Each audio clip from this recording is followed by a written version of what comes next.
সানিয়ার স্বামী মারা যাওয়ার পর সে তার একমাত্র মেয়ে টিনাকে নিয়ে বসবাস করতে শুরু করে। আর সানিয়ার স্বামী রাকেশ বাবু একটা প্রাইভেট কোম্পানিতে চাকরি করত, কিন্তু সে মারা যাওয়ার পর সানিয়া তার স্বামীর হয়ে কাজটা করতে শুরু করে। আর এভাবেই দেখতে দেখতে কিছু বছর কেটে যায়। ওমা, কিছুদিন পরেই তো ঈদ, আর আমার সব বান্ধবীরা কত সুন্দর সুন্দর জামা কাপড় কিনছে, তুমি কিন্তু এখনো আমাকে কিছু কিনে দাওনি।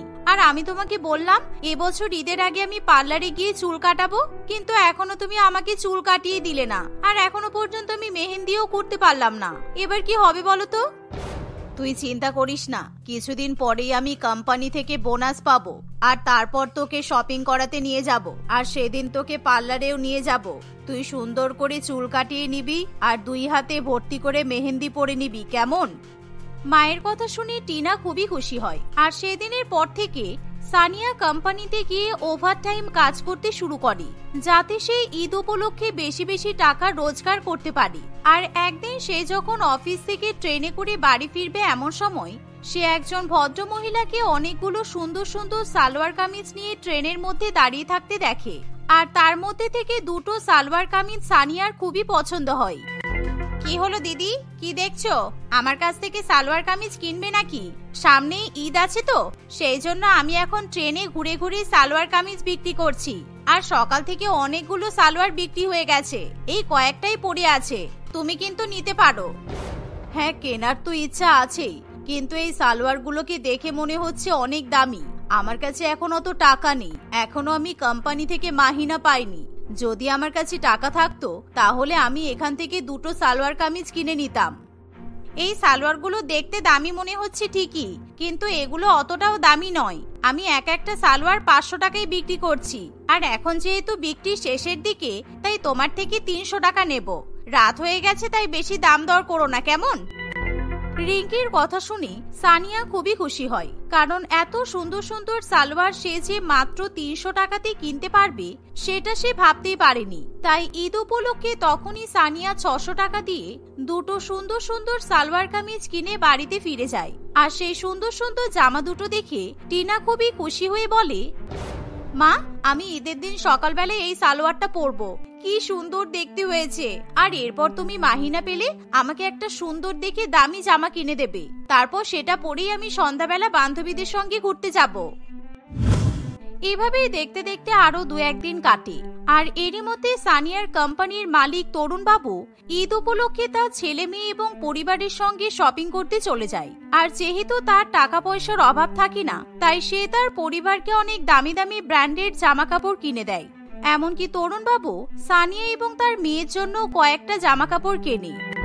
এই যে সানিয়া, আমার বউ তোমার জন্য ঈদ উপলক্ষে একটা ভালো শাড়ি আর তোমার মেয়ের জন্য একটা সুন্দর ফ্রক পাঠিয়েছে। তুমি ঈদের দিনে এই শাড়িটা পরবে, কেমন? আর মেয়েকে নিয়ে আমাদের বাড়িতে ঈদের দিনে আসবে।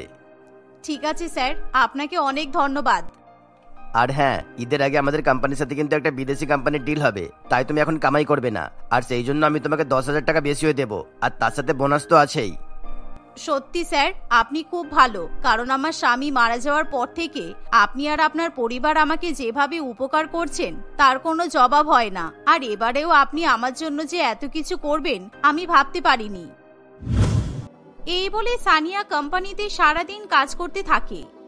আর সেই দিন যখন রাত্রিবেলা সানিয়া বাড়িতে যায়, তখনই তরুণ বাবুর বউ পারমিতা দেবী সানিয়াকে ফোন করে।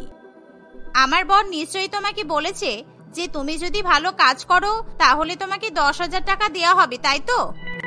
হ্যাঁ ম্যাডাম, স্যার বলছিলেন কোম্পানির সাথে একটা বড় ডিল সাইন করার ব্যাপার আছে, তাই আমি যাতে এখন কাজ কামাই না করি সেই কারণে আমার সাথে স্যারের এরকম 10,000 টাকা দেওয়ার কথা হয়েছে।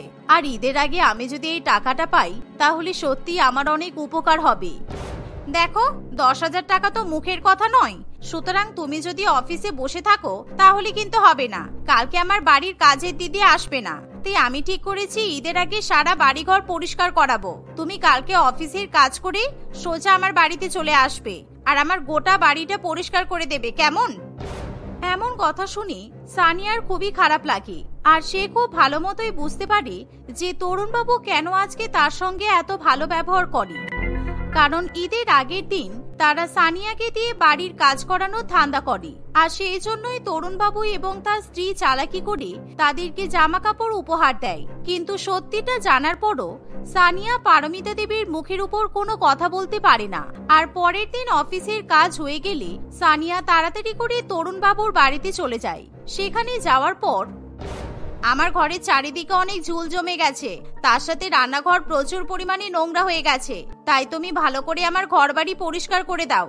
আর হ্যাঁ, আমাদের বাড়ির দরজার সামনে আমার মেয়ে কতগুলো পুরানো জামা কাপড় জমিয়ে রেখেছে, তুমি ওগুলো নিয়ে যেতে পারো, ও বেশি দিন ওই জামা কাপড়গুলো ব্যবহার করেনি।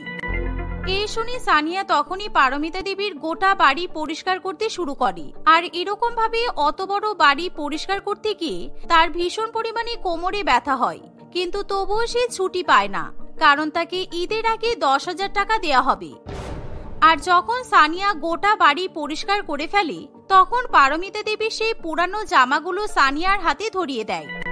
কালকে সকালবেলা তোমার জন্য নতুন শাড়ি আর তোমার মেয়ের জন্য একটা চুড়িদার কিনে পাঠিয়েছিলাম, আর এখন এই জামা কাপড়গুলো আমি বাড়িতে জমিয়ে রাখতে চাইছি না, তাই এগুলো তুমি নিয়ে যাও। এসবের আবার কি দরকার ছিল ম্যাডাম? পারমিতা দেবী আর বেশি কথা বাড়াতে চায় না, তাই সানিয়া সেই জামা কাপড়গুলো নিয়ে বাড়িতে ফিরে যায়। কিন্তু সেদিন টিনা তার মায়ের সঙ্গে কথা বলতে চায় না, কারণ সানিয়া এখনো পর্যন্ত তার মেয়েকে নিয়ে শপিং এ যেতে পারেনি। তাই টিনা মনে মনে তার মায়ের উপর রেগে থাকে। এভাবেই দেখতে দেখতে 2 দিন কাটে। আর এই কয়দিনে পারমিতা দেবী সানিয়াকে নিয়ে প্রত্যেকদিন শপিং করতে যায়, আর সানিয়াকে শপিং এর ব্যাগ বহন করতে বলে। আর ঈদের আগে যখন কোম্পানির ডিল সাইন করা হয়ে যায়, তারপর, সানিয়া, তোমাকে অনেক ধন্যবাদ। তুমি এই কদিন আমাদের কোম্পানিতে আর তোমার বৌদির পেছনে অনেকটা লেবার দিয়েছো, আর তার জন্য আমি অনেক খুশি হয়েছি। এই নাও তোমার 10,000 টাকা। আর হ্যাঁ, কালকে ঈদের দিন অবশ্যই তুমি কিন্তু আমাদের বাড়িতে নিমন্ত্রণ খেতে আসবে, কেমন? না মানে, আসলে কালকে আমি ঈদের দিনটা ভেবেছিলাম যে মেয়ের সাথে কাটাবো, তাই যদি আপনাদের বাড়িতে না যেতে পারি আপনি কিছু মনে করবেন না। তোমাকে তো আমি ঈদের দিন ছুটি দিইনি, তাহলে তুমি বাড়িতে মেয়েদের সাথে কিভাবে ঈদ সেলিব্রেশন করবে? তোমাকে যে 10,000 টাকা দিলাম, তুমি সেই টাকাটা দিয়ে আজকে শপিং করে নাও। আর কালকে সকালবেলা মেয়েকে নিয়ে আমাদের বাড়িতে আসতেই হবে, কারণ কালকে আমাদের বাড়িতে অনেক গেস্ট আসবে, তাদেরকে আপ্যায়ন করার দায়িত্ব তোমার, কারণ সব কাজ একা তোমার বৌদি করতে পারবে না। এই বলে তরুণবাবু কোম্পানি থেকে চলে যায়। আর সানিয়া খুব ভালো মতোই বুঝতে পারে যে কালকে ঈদের দিন সে বাড়িতে থাকতে পারবে না। এমনকি সে তার মেয়ের জন্য বিরিয়ানি, সিমুই কিংবা অন্যান্য কোনো খাবারও রান্না করতে পারবে না। আর সানিয়া যখন সন্ধ্যাবেলা বাড়িতে ফিরে যায়, তখন সে তার মেয়েকে নিয়ে শপিং করতে চলে যায়। আর সে খুশি হয়ে তার মেয়েকে 10,000 টাকা দিয়ে বিভিন্ন সুন্দর সুন্দর জামা কাপড় কিনে দেয়। যাক বাবা, আজকে অন্তত আমি শপিং করতে পারলাম। মা, তুমি যে বললে কালকে বিরিয়ানি আর সিমুই রান্না করবে, তার জন্য কেনাকাটা করবে না? এবার আমরা বাজারে যাই, চলো ওখানে গিয়ে সিমুই, বিরিয়ানি রান্না করার জন্য জিনিসপত্রগুলো কিনে ফেলি। কালকে আমার বাড়িতে থাকা হবে না রে মা, তাই আমি কোনো রান্না বান্না করতে পারবো না, কারণ সকালবেলা কালকে আমাকে আর তোকে ঈদের নিমন্ত্রণ খেতে যেতে হবে।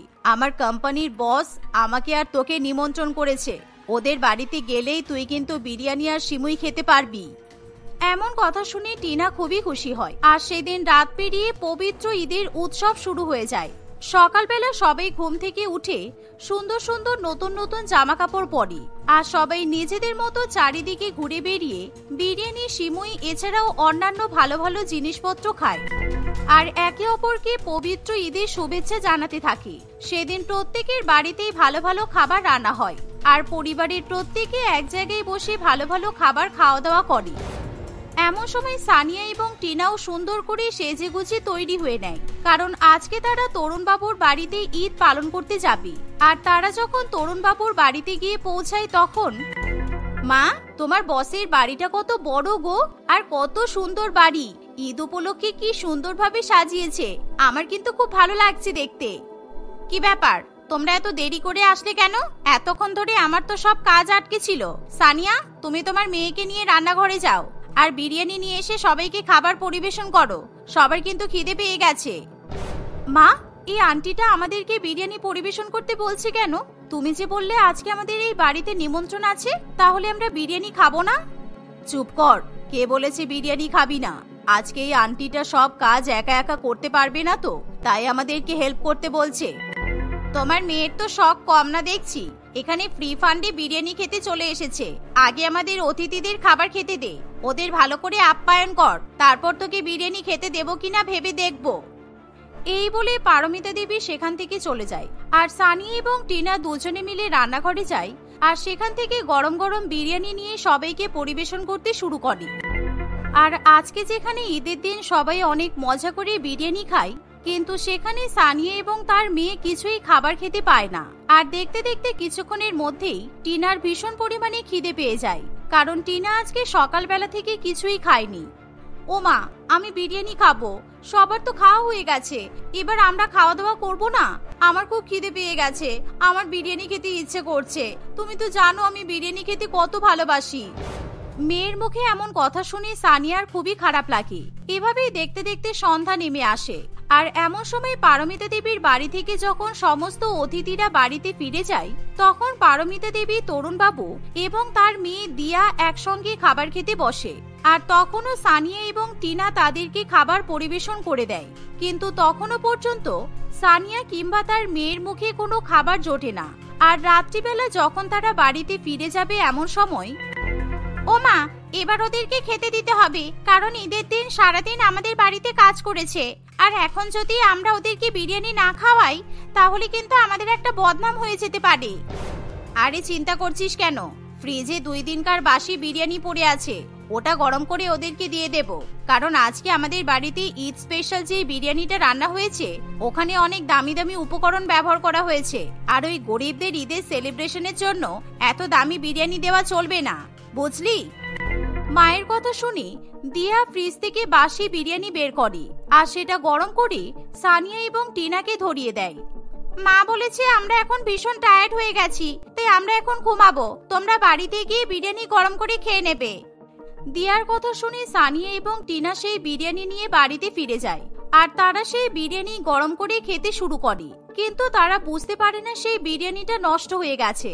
আর সেদিন সকালবেলা থেকে রাত পর্যন্ত না খেয়ে থাকার পর, খালি পেটে পচে যাওয়া বিরিয়ানি খাওয়ার পর টিনার প্রচন্ড পরিমাণে শরীর খারাপ করে, এমনকি তার ভীষণ পরিমাণে বমি হয়।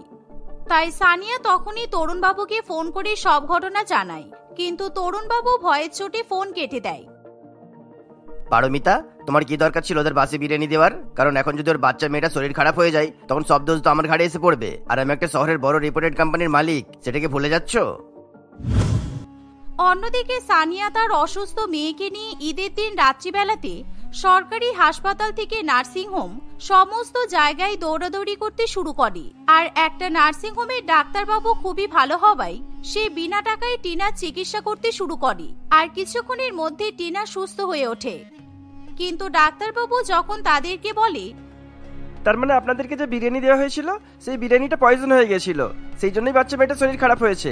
আর শুনুন, আমি আপনার কাছ থেকে যা শুনলাম তাতে মনে হয় আপনার ওই কোম্পানিতে কাজ করা ঠিক নয়। তাই আপনি চাইলে আমার প্রাইভেট চেম্বারে রিসেপশনিস্ট হয়ে কাজ করতে পারেন, তাহলে আমি আপনাকে মাসে 30,000 টাকা মাহিনাও দেবো। ডাক্তারবাবুর কথা শুনে সানিয়া ঈদের দিন ভীষণ পরিমাণে খুশি হয়, কারণ সানিয়া তরুণবাবুর কোম্পানি থেকে মাত্র 10,000 টাকা মাহিনা পায়। আর এখন সে ডাক্তারবাবুর কাছ থেকে যখন 30,000 টাকা মাহিনা পাওয়ার কথা শুনি, তখন এর থেকে খুশির খবর তার কাছে আর কিছুই হতে পারে না। তাই তখনই সানিয়া সেই চাকরি করার জন্য রাজি হয়ে যায়। আর পরের দিন সকালবেলা সানিয়া তরুণবাবুর অফিসে গিয়ে তাকে রেজিগনেশন জমা করে দিয়ে চলে আসে, যার ফলে তরুণবাবুরও খুবই খারাপ লাগে। আর এভাবে গরিবের ঈদ সেই ডাক্তারবাবুর জন্য এক আনন্দের উৎসবে পরিণত হয়।